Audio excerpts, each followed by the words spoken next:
今回は身体感覚がなぜ認知機能に影響をするのか、そして予測をしてしまうこの認知機能をうまく活用することによって面倒くさいという感覚や疲れというものをうまく克服して行動量を増やすそのメカニズムの背景について解説をしたいと思います。前回吸い寄せられる、引き寄せられる、こういった身体感覚のイメージを持つことによって行動を起こしやすくする、体を動きやすくするというこのテクニックについて解説をしました。これは私たちが日常的に体を動かしたり何か考えたりする際に予測というものを常日頃から行っている仕組みを利用することによって面倒くさいとか行動をするときに疲れたりする、こういった感覚というものをできる限り緩和して楽に動けるようにしていく、それによって行動量が増えていくというこのマインドの持ち方、身体感覚、こういったものを前回解説しました。そしてなぜそれがうまくいくのか、このメカニズムについて今回は補足説明的に解説をしてみたいと思います。ここまでシリーズ的にメタ認知というものと身体感覚、こういったものを様々なイメージを具体的な例を出して解説をしてきました。メタ認知に対してはまだまだ誤解が多いので、おさらいで今回またお話ししたいと思いますが、メタ認知というのは今考えているこの自分自身の姿について考えることができるもう一つ上の次元の自分を見ている自分なので、自分が何をやっているかというのがこの環境を含めて自分の行動だとか思考、これらを斜め上のもう一人の自分が眺めることができる、この斜め上の存在がメタ認知というやつですね。メタ認知は様々なところで私たちは日常的に用いてますので、それ自体が抜本的に全てを解決してくれるようなものではなく、そもそも私たちにはメタ認知が備わっていて、メタ認知がない人というのは基本的にいないはずですが、それをうまく活用できているかどうかという観点で、このメタ認知をどう活用すればいいのか、それをどう捉えればいいのかというのをここまでシリーズ的に解説をしてきました。このメタ認知ですが、人類特有の特徴ということで、他の動物にはメタ認知というものは強くありません。自分というものを認識できない、自分というものを客観視した自分というものが持てないせいによって、鏡に映った自分を自分だと思わない、自分だと捉えることができない、いわゆる自分という存在を想像ができない、こういったことによってメタ認知が弱い状態、動物たちの特性を見てもわかると思います。私たちはこの目の前に映っている世界全てが当たり前に現実の世界というふうに捉えてますけれども、これは厳密には正確ではありません。私たちはこの目やこういった皮膚や指先、あとは自分自身の感情だとか様々なものを外部からの入力を受け取って、そして処理をして、そして解釈をして、このプロセスがこういったこの瞬間瞬間でもリアルタイムに起こっていますが、常に入力に対しての処理というものは遅れてくるわけです。この指先の感覚や目から入ってきた光に関しても脳が処理をしてそれを感知するのに 0.05 秒50ミリ秒遅れて感知します。思考に関しては、考えるということに関してはさらに時間を要して500ミリ秒 0.5 秒かかるわけですね。ということは私たちはこの世界を知覚するのに常に遅れているわけです。遅れた情報を処理して知覚しているわけですけれども、しかし私たちはリアルタイムに生きているという感覚がありますよね。実際にスポーツをしたりとかペンを取って文字を書いたりとかというのもリアルタイムに操作できているという感覚があるからこそうまくいくわけであって、もし遅れているのであれば動きとこの自分の感覚というものがずれてしまってうまく動かせないわけですよね。で、ここに私たちの脳の特徴がありまして、私たちは常に予測をしています。50ミリ秒500ミリ秒、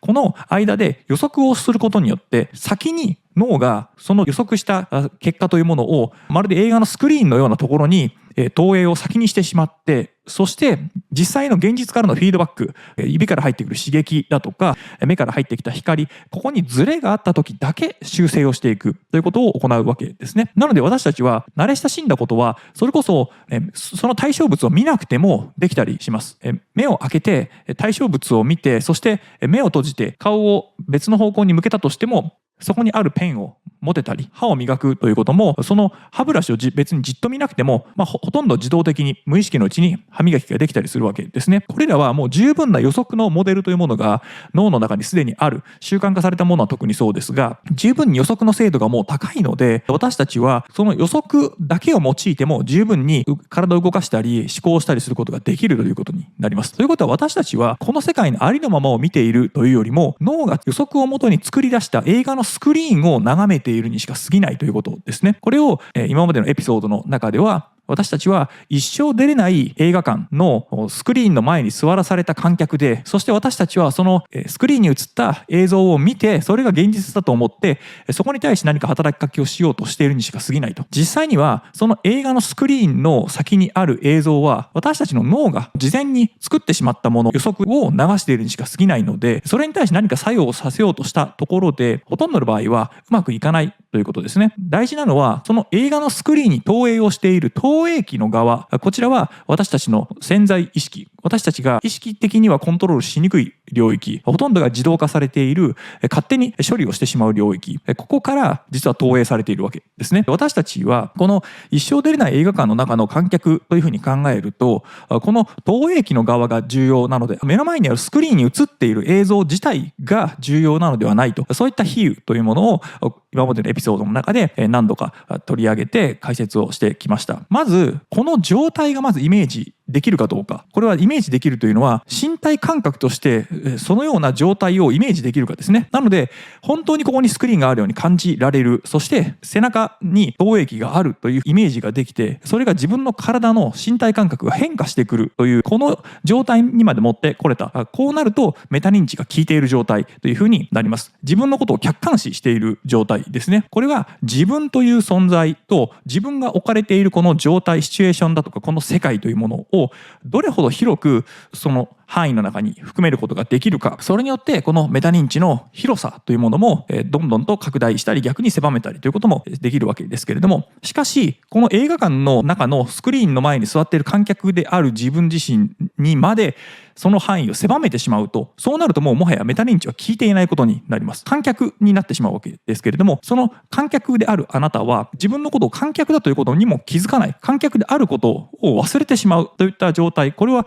メタ認知がほとんど効いていない状態になるわけですね。しかし物事に集中している時や感情的になった時というのは、とかくこういう状態になります。自分という存在とこの客観的な周りの環境というものが消失してしまって、自分が気になるところのみにフォーカスが当たって、そしてそれが自分というこの状態、映画館の中で座らされている観客ということがもはや全く意識できない、わからなくなってしまう。その映画のスクリーンのストーリーの中に没入してしまって、まるで自分がその映画の中の登場人物かのように完全な感情移入、状態の移入をしてしまうということが起こった場合には、その状態はもうメタ認知が効いていない状態とも言えます。そのあたりは注意が必要なんで、そのメタ認知というものをまず発動させる、日常的にメタ認知というものを維持できる状態、これをまず心がけてください。このメタ認知が効いている状態で身体感覚というものがいろいろ操作できるようになってくる。この身体感覚から入ってくるこの情報自体を疑えるようになるということです。これは指だけでなく、体すべてもそうですし、あとは認知という意味で私たちの知覚できるもの、見ている映像もそうですし、自分の中で考えている考え、これらも実は私たちがこの脳がいろいろ生み出しているものとして、それらを眺めることができる。これはマインドフルネスの中でも言われますが、瞑想中に自分自身の思考、言葉などが勝手に湧いてきて、そしてどんどんとそれらが会話を勝手に始めてといったようなことが起こる。それをいかにその会話に加わらずに、その会話をただただ受け流す、ただ眺めている、こういったことをやりましょうという、これは瞑想のテクニックのうちの一つですけれども、マインドフルである。たった今この瞬間に自分が、この体が存在して、そしてこの瞬間に何か自分が解釈をしている入力に対してそれを捉えているという感覚というものをより鋭敏に持つ、現在という状態に集中するといったこと、これは自分自身をメタに捉えることによって自分自身の体の中で入ってくる入力などもそれらを観察はするんですけれども、それに飲み込まれない、それを信用しないという、そういったテクニックですね。体から入ってくる入力、これ音もそうですし、目から入ってくる情報もそうですけれども、それらの感覚に対して少し距離を置く、解釈をするものの、それと自分を同一視しない、一体化してしまわない、スクリーンに映っている映像を見てそれらを解釈することはあったとしても、それは観客であるあなたではないというふうに思えるかどうかですね。体から入ってくるものだとか、目から入ってくる情報だとか、こういったものを入力の刺激として考えた場合に、それと実際に自分というものは違うんだというふうに距離を置くことができるかどうか。スクリーンと観客であるあなたの間には当然物理的な距離があるはずなので、そのようにして捉えることができるかどうか。これによって身体感覚というもの、これらをある程度うまく解釈することができるわけですね。ここでようやくめんどくさい、その行動を起こすことに億劫になってしまって、ついダラダラしてしまったり、余計なものに気を取られて、気づくと時間を大幅にロスしていた、無駄なことに時間を費やしていたといったような、そのすぐに行動に移せない時、めんどくさいというこの感覚、これが一体何なのかというところをここに絡めて少し解説をしますと、私たちのこの体や脳というものは、エネルギー消費を最小にするように本能的にプログラムされています。野生の世界だと、食べ物というものはなかなか手に入らないので、エネルギーはなるべく節約したいわけですね。なので余計な動き、余計な活動はなるべくしないように、私たちは節約という形で体は進化してきています。なのでめんどくさいという感覚は、疲れるということを予測した時に、その疲れることをしないためにめんどくさいという感覚を持つんですね。そうするとその行動を起こさなくなりますので、その分エネルギー消費を抑えることができるわけです。ということは、私たちがめんどくさいと思うことっていうのは一体何なのかというと、エネルギーを消費するだろうということを予測した時に起こるわけです。で、ここでエネルギーを消費するであろうということっていうのは一体何かというと、過去にエネルギーを大幅に消費するようなことがあったこととか、あとは一度もその行動を取ったことがないので予測が正確にできないと、不確定な予測しかできないとなった場合に、脳はその見積もりを過剰に見積もることになります。なぜなら、やってみてめちゃくちゃ労力がかかった、そういう状態になった場合にはエネルギーを大幅に消耗しますので、脳は慣れ親しんだことで、かつ予測がかなり正確にできること以外のことは基本的には疲れることだというふうに判断するわけです。そうなると、日常的に慣れ親しんだことだとか簡単なことに関してはめんどくさいとは思わないけれども、それ以外の労力がたくさんかかりそう、エネルギーをたくさん消費させられそうと思うような、過去にそのような経験をしたこと、あるいは脳にとってみて新しいことや複雑なこと、こういったものはめんどくさいというふうに感じるようにできています。ということは、エネルギー消費がそんなに大きくないというふうに脳が思えばいいわけですね。ここで吸い寄せられるとか引き寄せられるという体感覚を持つと、めんどくさいという感覚が緩和されるというメカニズムに迫るんですが、吸い寄せられる、引き寄せられるということは、自分から動くのではなくて引っ張られていく、引き寄せられると考えると、体が使うエネルギーは少なそうに感じるわけですね。そのような感覚を持つわけです。するとエネルギー消費が少なそうだなというふうな予測をした場合は、めんどくさいという感覚が弱まるわけですね。体を動かすのに必要なエネルギーが少ないだろうと見積もるわけです。となると、私たちが日常的に行っている動作というものは、立ち上がるとか歩くとか何か物を取るとか、こういった実は一つ一つの行動、運動というものは、もう私たちは長年何度も繰り返しやってきていることなので、大したエネルギー消費は本来ないはずなんですね。しかし実は私たちのそういっためんどくさいと思う行為の大半というものは、脳、認知の方ですね。脳が消費するエネルギーが多いといった風なところで、私たちは予測をして、体が使うエネルギーも脳が使うエネルギー、これら全部がエネルギーですから、そのエネルギーの消費が多いというふうに予測をしてしまった場合にめんどくさい。なので、引き寄せられる、吸い寄せられるというふうにイメージを、体感覚として体の身体感覚をイメージすると、使うエネルギーが少ないだろうというふうに脳が解釈をして動くことが簡単になる。めんどくさいと思う感覚というものがかなり和らぐといったことが起こせるわけですね。なので、私たちは疲れてエネルギーが減ってくるということを経験的に学んでいた場合は、それをベースにして疲れるだろうと予測をしてめんどくさいと思ったり、具体的なそうした経験がない場合だと未知の領域、脳にはそのようなイメージができないので、なので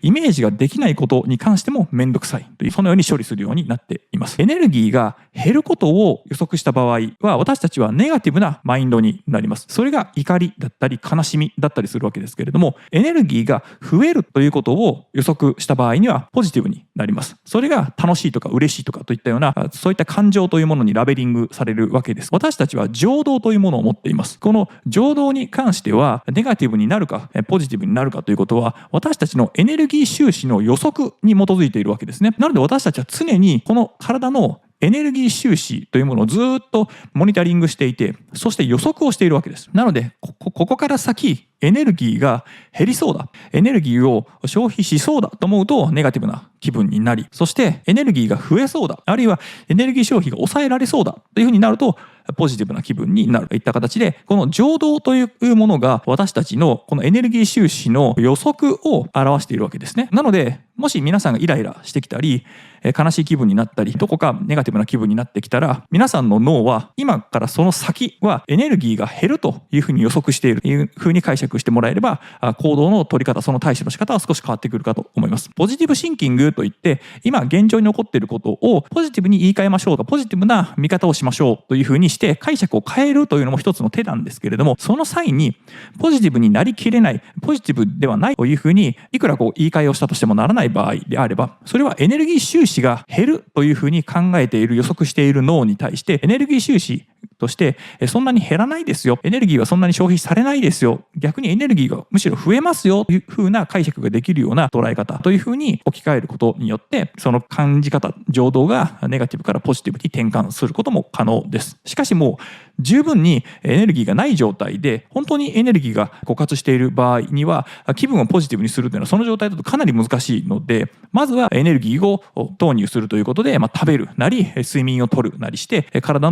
にエネルギー収支としてエネルギーが使える量を増やすということを先に行って、ですのでお腹が空いてくると機嫌が悪くなるというのはごくごく野生的な本能的なメカニズムですので、まずは食べること、そして睡眠をとること、こちらをまず優先して、まずそこをコンスタントに安定的に行えるようにしておいてください。私たちは行動をする際に無意識の領域、潜在意識というものは常に判断しています。計算をしているわけですね。なのでこの吸い寄せられるというイメージは、自分の認知とか体のエネルギーをあんまり使わなくても行動できるという感覚を想起させるわけですね。なのでめんどくさいというのが起きにくくなる。このめんどくさいというのは疲れの予測であると。疲れを脳が予測して前取りするわけですね。なのでまだ行動を起こしていないのに、行動を起こしたら疲れるなというこの疲れという感覚を予測してしまうことによって、今めんどくさいのでやらない、エネルギーを温存しようというふうになってしまうわけですね。このめんどくさいというのを克服する方法として習慣化しましょうというのをよくいろんな場所で聞くと思います。習慣化することによって考えなくてもできるようになりますよというふうによく言われると思いますが、これはこのメカニズムですね。習慣化されたものを反復して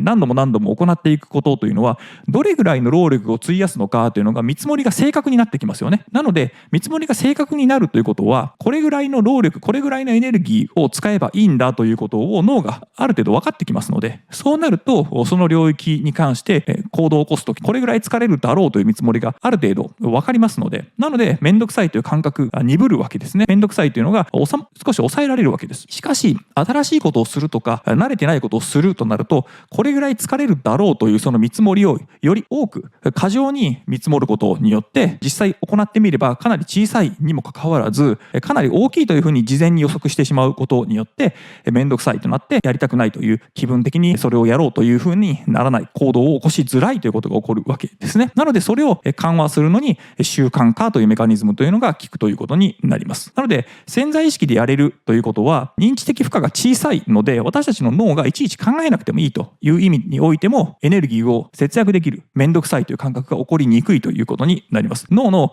リソース消費が少ない、これが習慣化のメリットですね。私たちはエネルギーを消費しないように進化してきています。何重にもエネルギー消費を抑えるためのシステムというものがこの脳や体に備わってきています。これによって私たちは厳しい自然界を生き延びることができ、そして種として繁栄することができたわけですけれども、それによって私たちは様々な特徴が得たわけですが、他の霊長類から見て私たちの体としての特徴、違いというものは、私たち人間ホモサピエンスは太りやすいというそうした特徴があります。これはエネルギーをより多く蓄えて、そしてエネルギーの消費をなるべくしないといったような体のメカニズムになったわけですね。それによって飢餓の状態を克服することができ、そして体を動かす時の動かす効率の良さ、これらが獲得できたわけです。私たちが直立歩行、完全に二足で立つことができる、直立できるという体勢を取ると、立っている状態、その体に対する負担、筋肉含めたエネルギーの消費というものをかなり軽減することができるわけです。これが他の霊長類だと直立歩行をすすると骨格的に負担があるので、なのでその立っているという状態が休むという状態にならないわけですね。しかし私たちは骨格の進化によって立っているという状態、そして歩くという状態、移動ですねの状態においてもエネルギーの消費を抑えた形にできるように進化したわけです。エネルギーをなるべく消費しないようにしていくということで、少ないエネルギーでも生存することができるようになったというのが私たちの強みでもあるんですけれども、しかし逆に今のこの現代だと飽食の時代ですし、あとは運動がほとんど行われなくなってきたというこの背景を考えても、これが歴史上私たちにとってみて不利な状況というものを作ってしまっているという皮肉もあります。私たちはそういう特徴を持ってますので、エネルギーが減るかエネルギーが増えるか、ここの予測が私たちの疲れとか面倒くさいというものを起こさせる原因になっています。身体感覚として疲れにくいというような予測をするような身体感覚を用いることによって面倒くさいという感覚を減らすことができるという行動量を増やすときに、一発目の第一歩や一つ目の手を打つときに役に立つわけですね。で、その後継続していくということをしていく場合には、1回目、2回目、3回目というふうに行動をしていくうちに、脳は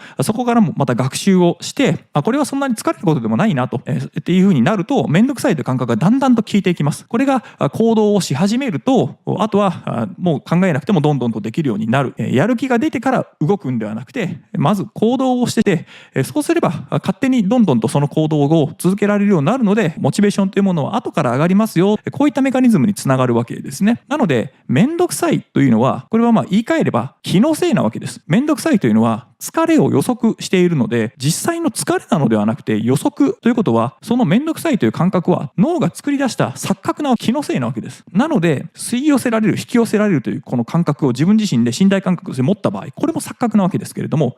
それによってこのめんどくさいというこの感覚の錯覚自体を打ち消してしまうという。なので錯覚に対して錯覚で打ち消すという方法ですね。で、私たちは物事に対して集中をする。逆に注意を散漫にしていろんなことに気を散らしてしまう。この2つの中で私たちは脳の認知力というものを切り替えているわけですけれども、集中をする一点に対して打ち込んで、そこにフォーカスが当たる。望遠鏡を覗いた時みたいに、その対象の中は拡大はされるけれども、それ以外のところは視界に入らないといった現象。これ集中状態ですね。あとは注意力が散漫な状態。一つのものに注意を向けているのではなくて、次から次にいろんなものが気になってしまう。2つの状態というものを切り替えて、私たちは脳の使い分けというものをするわけですけれども、これはどちらかに脳を切り替えることによって、これも脳のエネルギーというものを抑えているわけですね。これは別のエピソードでも言いましたけれども、私たちは実は限界だと思っている状態でも実際には 40% 程度しか使ってなくて、残りの 60% 程度はまだまだ実はやれると、エネルギーとして残っているということがあります。これは車とかバイクでもそうですけれども、実際に最高速度が出せるよりもずっと手前にリミッターを設置して、そして実際にはそのスピードが出ないように、最大速度が出ないように制限してあります。これは最大速度を出すと車体に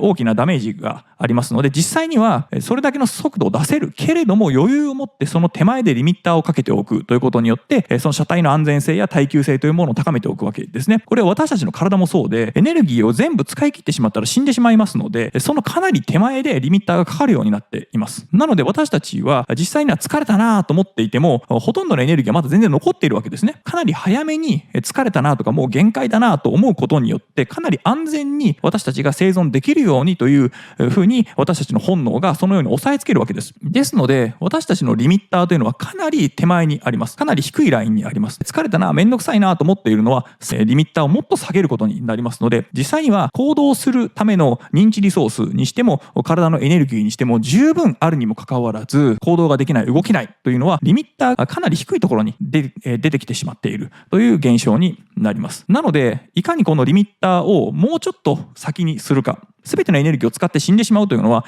今の現代社会では稀ですので、そこまでリミッターを高めて外すということはあんまり現実的ではありませんし、そのようなことはほとんど起こらないので、リミッターをもう少し上に引き上げてみると 100% までいかなくても80、90ぐらいまでリミッターを上げれば、私たちが持っているポテンシャルというのはもともとできることに関してそこまでの力が出せるということですので、そのテクニックとしてここまで言ってきました吸い寄せられる、引き寄せられるというその自分のの内側に対して意識を向けるのではなくて、その対象に対して向けると。で、ここ視野が広いけれども、それは注意散漫である。で、視野が狭い。しかしそれは集中しているということである。この2つの切り替えを行っている中で、脳のリミッターがもっと高まった場合、どうなるかというと、広い視野を持ちながらもそれらに集中をしているという状態を作れるわけですね。細部まで見えていて、細部まではっきりと分かっている。視野が非常に広くて、周りのもの全てに対して注意が払えるといったような状態が脳の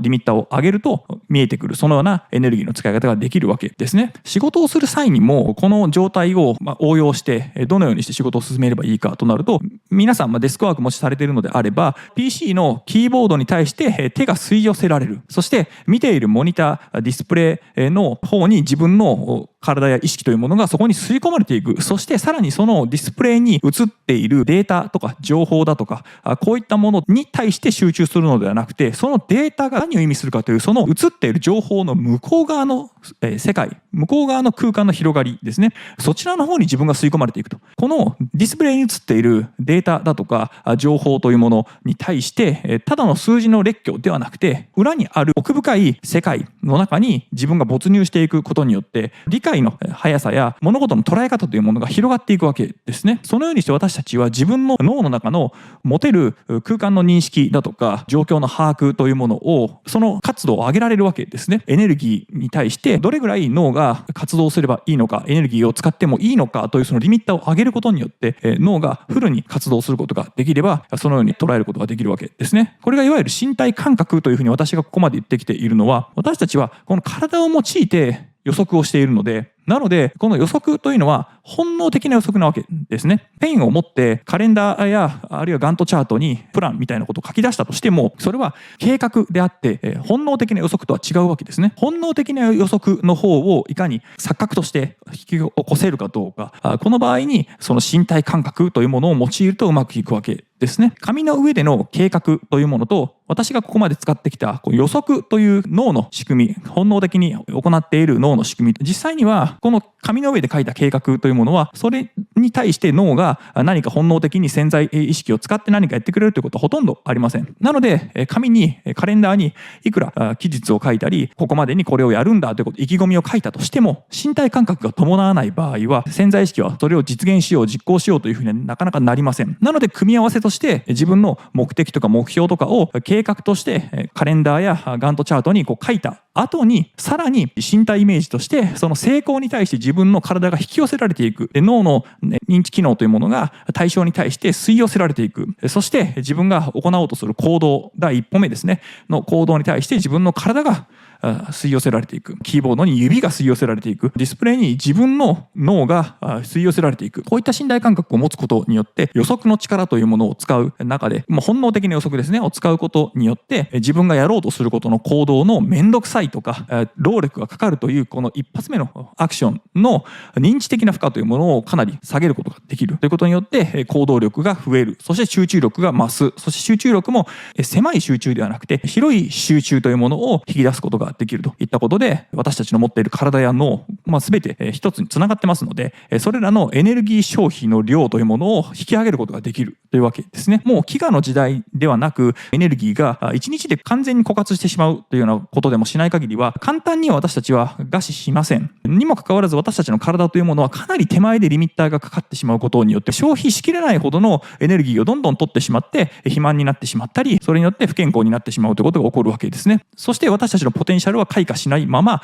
ポテンシャルのままずっとリミッターが低いままで、私たちは自分たちが成長する機会というものもなかなか自分の手にできないといったことが起こってますので、エネルギーを十分にとって、そして睡眠もちゃんとして、そしてその上でリミッターをさらに引き上げて持っている潜在能力というものを最大限に発揮できるように、これは身体的なものも認知的なものも両方ですね、発揮できるような身体感覚というものを利用して、ぜひ皆さんが望むような成果というものを手にしてもらえればいいんじゃないかなと思います。ただこれはどなたかのコメントにもありましたが、できないことができるようになるわけではありません。もしできたとしたらそれはもともとできたからですね。なのであなたのポテンシャルがあること、もうすでにあなたの脳ではその脳のリミッターを上げれば、本来であればできることができるようになるだけで、それがリミッターがかかっていたのに今までできなかった。例えばバイリンガルになりたいとして、英語を喋っている方の話を聞いていて、そこに引き寄せられる、吸い寄せられるとすると、聞き取れるようになりますよといったのは、それがもともとその周波数を聞き取れる耳と脳のメカニズムを持っていた。しかしそれがリミッターがかかっていて、